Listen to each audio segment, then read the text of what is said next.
మహాశివరాత్రి పర్వదినం వేములవాడకు 1000 ప్రత్యేక బస్సులు నడపనున్నారు అధికారులు.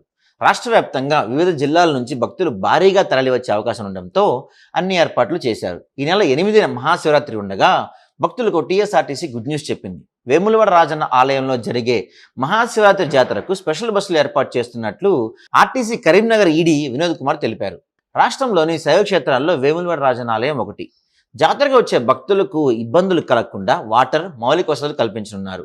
ఈ నెల 7న 265, 8న 400, 9న 329 ప్రత్యేక బస్సులు నడపనున్నట్లు అధికారులు తెలిపారు. ఈ స్పెషల్ బస్సులు వరంగల్, హనుమకొండ, కరీంనగర్, నిజామాబాద్, సిరిసిల్ల, నర్సంపేట, కోరుట్ల, మెట్పల్లి, ఆర్మూరు, కామారెడ్డి, నిర్మల్, వేములవాడ డిపోల నుంచి నడుస్తాయని చెప్పారు. ఈ 3 రోజులు వేములవాడ బస్టాండ్ నుంచి ఆలయం వరకు దేవాలయ సౌజన్యంతో ఉచితంగా 14 మినీ బస్సులను ఏర్పాటు చేస్తున్నామని చెప్పారు. భక్తులు ఈ సౌకర్యాలు వినియోగించుకోవాలని సూచించారు.